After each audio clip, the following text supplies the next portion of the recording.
Hi, and welcome to another Level Up Cartooning. Today we're drawing one of the stars of the upcoming Space Jams movie, Lola Bunny. Now, being that there isn't a whole lot of reference material for the new Lola, I've kind of combined what I have from the new Lola and the old Lola. So this is sort of a hybrid Lola. I'll leave it at that. Anyway, all you're going to need to follow along with me is a pencil and paper. Easy, right? Before we get started, make sure you hit that thumbs up and the subscribe button as it helps this channel to grow. And hit the bell so you never miss a lesson. Okay, so let's draw Lola Bunny.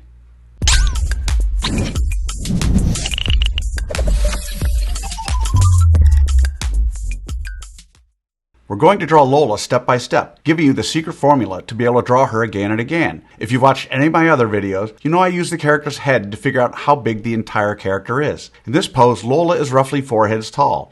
In other words, however tall her head is, not counting her ears, her whole body is 4 of those. Alright, so let's start with that roadmap for Lola Bunny.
So there's our roadmap for Lola Bunny. Now we're on to step 2. In this step, we do what I call roughing out the features. I want to remind you that until the third and final step to draw as light as possible. You'll see that I use guidelines to help you to know where to put Lola's eyes, nose, mouth, and some of the other things.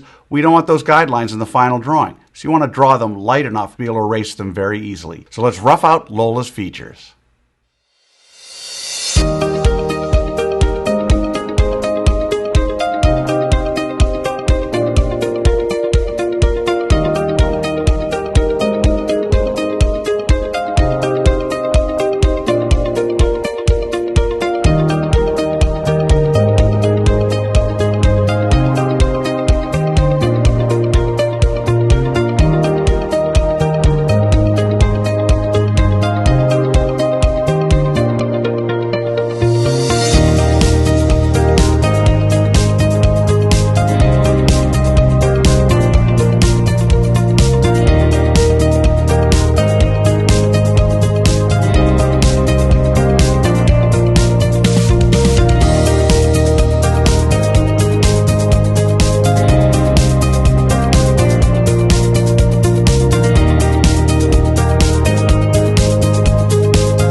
Okay, so there are the roughed out features for Lola Bunny. So now with the roadmap done and the features roughed out, it's time for the final step. In step 3, we get to have fun. We get to draw in the final details of Lola. We don't have to guess where to put things because we've already done all the hard work to figure that out. In this step, it's okay to draw darker, but don't press too hard or mindlessly retrace over the lines you've already drawn. Always draw with an eye on tweaking and improving until the very end. So let's draw in the details for Lola Bunny.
Alrighty, there she is, Lola Bunny. So how do you think you did? Understand, if you've never drawn Lola before, and she's not an easy character, you can't expect to have drawn her perfectly. You notice I don't spend time coloring her during this video because I want my lesson to focus solely on the drawing process. Now you have the secret formula, the process for drawing Lola Bunny. With that, you can draw her again and again, and by all means color her when you're done. I promise each time you draw her, it'll be a little better and a little easier. I also promise the more you work with me, the better you're going to get at all of your cartoon characters. For those of you who want to go a little deeper, click on the link below for my free 4-part drawing series, where I spend more time explaining the details and the thinking behind each step in what I call the level up cartooning process. So now I'd love to see your drawing of Lola. If you can, take a picture and post it on either Facebook or Instagram, and don't forget to include the hashtag #LevelUpCartooning. I hope you had fun with this one. Remember to subscribe, and thanks for joining me. Until next time, keep drawing, my friends.